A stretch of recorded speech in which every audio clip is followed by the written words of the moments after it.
A gente vai entrar hoje numa história que é um verdadeiro drama familiar da antiguidade, onde um único ato de engano não só divide uma família, mas olha só, redireciona o curso da história de um povo inteiro. É uma narrativa sobre destino, sobre trapaça e sobre as consequências, totalmente imprevisíveis das nossas escolhas. E o estopim de tudo, o centro de toda essa tensão, está nessa frase, dita por um pai, já cego, quase no fim da vida. Essa citação carrega todo o peso da história. A suspeita, o engano, a identidade roubada que está no coração de tudo que vai acontecer. Então, vamos imaginar a cena. A gente está na tenda de Isaac, ele já está bem velho, a visão já se foi, e ele sente que os dias dele estão contados. E ele tem um último dever para cumprir. Abençoar o seu primogênito, Esaú, aquele caçador habilidoso de quem ele tanto gostava. E aqui está o pulo do gato para a gente entender essa história. Naquela época, a bênção de um pai era um ato de um poder imenso e, mais importante, era considerado irrevogável. Uma vez que a palavra saía da boca dele, já era. Selava o destino, definia quem ia liderar a família, quem controlaria tudo e quem seria o canal do favor de Deus para as próximas gerações. Era literalmente o que garantia a sobrevivência do clã. Só que, no meio disso tudo, tinha uma tensão no ar. O plano do Isaac era seguir a tradição, abençoar Esaú, o primeiro que nasceu. Mas a esposa dele, Rebeca, guardava uma profecia divina. Algo que ela ouviu antes mesmo dos gêmeos nascerem, que dizia exatamente o contrário, que o mais velho serviria ao mais novo. Para ela, isso não era uma opção, era um decreto que moldava cada passo que ela dava. Então, quando Rebeca escuta Isaac instruindo Esaú, acende um alerta na cabeça dela. Ela percebe que a tradição dos homens está prestes a atropelar o que ela entendia como a vontade de Deus. A decisão que ela toma não é só por ter um filho preferido, é uma intervenção ousada. Na cabeça dela, Isaac está cometendo um erro e cabe a ela garantir que a promessa se cumpra, custe o que custar. E o plano dela não excede uma precisão cirúrgica. Ela pensa em todos os detalhes. Isaac é cego, então ele vai usar os outros sentidos, o paladar, o olfato e o tato.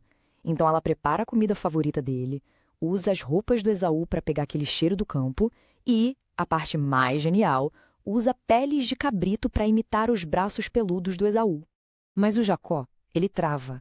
A pressão emocional em cima dele é gigante. O medo não era só de ser descoberto pelo pai. O medo era da consequência espiritual, de receber uma maldição divina no lugar da bênção. Ele fica ali dividido. E é nesse momento que Rebeca mostra toda a sua determinação. Ela basicamente diz, meu filho, se vier alguma maldição, que caia sobre mim. Que força! E então, chegou a hora. Jacó entra na tenda. A atmosfera dá para cortar com uma faca. É um suspense total. Cada palavra, cada movimento, cada segundo de silêncio podia botar todo o plano a perder. O futuro de uma linhagem inteira dependia daquele momento. Isaac pergunta, quem é você, meu filho? E aí vem a mentira que muda tudo. Eu sou Esaú, teu primogênito. É o ponto sem retorno. Com essas palavras, Jacó cruza um limite moral e espiritual e sela de vez a sua parte no engano. Mas o Isaac não era bobo. Ele desconfia. A caça foi muito rápida. E a voz não soava como a do Esaú. Ele pede para Jacó chegar mais perto. E aqui a gente vê como o plano da Rebeca foi eficaz. A intuição do Isaac gritava que tinha algo errado, mas na hora que ele toca nas mãos peludas e sente o cheiro das roupas, a evidência que a Rebeca fabricou foi mais forte que a dúvida dele. O engano estava completo. E então Isaac libera a bênção. E não é qualquer bênção, não. Ele declara prosperidade material, domínio político sobre outras nações e, o mais importante, autoridade sobre os próprios parentes. Jacó recebe ali a primogenitura e a liderança que, por direito de nascimento, eram de Esaú. Bom, o plano deu certo, mas o drama está longe, muito longe de acabar. A verdade está prestes a vir à tona e vai ser de um jeito devastador. E foi por um triz, sabe? A tensão é palpável. Jacó mal tinha saído da tenda quando o Esaú chegou. Uma questão de minutos e o plano todo teria desmoronado. E essa proximidade dos fatos só aumenta o drama do que vem a seguir. Quando a verdade aparece, o desespero de Esaú é total. O grito de angústia dele ecoa uma perda que não tem conserto. Ele não perdeu só uma boa sorte. Ele perdeu a identidade dele, o futuro, o lugar de honra na família.